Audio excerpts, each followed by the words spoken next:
नमस्कार दोस्तों, आज की सभा में आपका स्वागत है।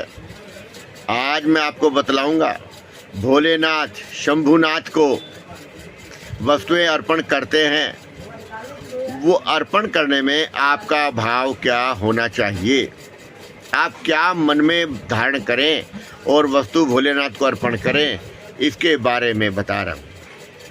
प्रथम तो जल, शीतल जल से कैसी भी उष्णता हो, गर्मी हो, ताप हो, सब शांत हो जाता है।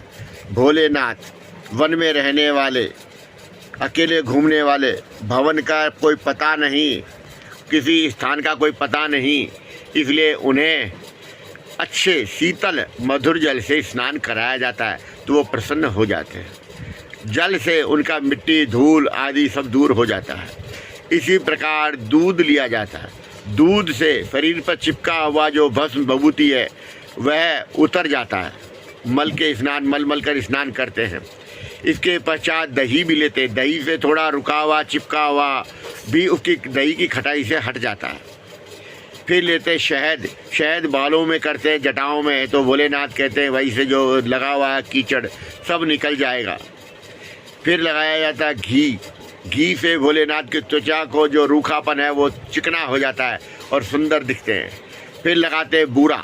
बूरा से सारे शरीर को मल के स्नान कराते हैं तो जितना भी चिपका हुआ मैल है वो सब उतरे। फिर शुद्ध जल से स्नान कराया जाए। इस तरह से भोलेनाथ को मन में भाव रखें कि भगवान, आपकी जो चीज़ें वस्तुएं चिपकी हुई हैं, आपको जो अशोभित कर रही हैं, इनको हटाया जा रहा है और आप प्रसन्न हों। इसके पश्चात सुगंधित द्रव्य, फूलों का रस, अर्क, फलों का रस, इनसे अभिषेक किया जाता है। इससे भी भोलेनाथ को आनंद मिलता है, क्योंकि शरीर पे जो आनंद गिरता है, रस गिरते हैं, उनसे बहुत सुगंध पैदा होती है और शरीर में आनंद होता है। इस तरह का विधान है अभिषेक का। इन सब वस्तुओं को मन में धारण करें और भोलेनाथ को बोले, भोलेनाथ देखो मैं आपको स्नान करा रहा हूँ, आपकी मलिनता दूर कर रहा हूँ, आप प्रसन्न होइए, और ऐसा भाव मन में रख के स्नान कराएं।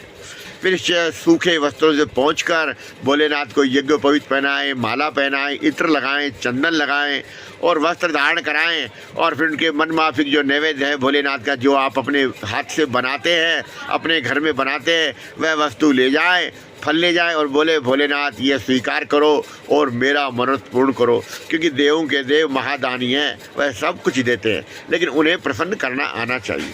ऐसा अगर आपने मन में भाव रख के भोलेनाथ की सेवा करेंगे तो आनंद होगा। आपके पास काले तिल अर्पण करते हैं तो आपके जितने भी पाप पुण्य जो होते हैं वो सब उससे काले तिल से अर्पण हो जाते हैं।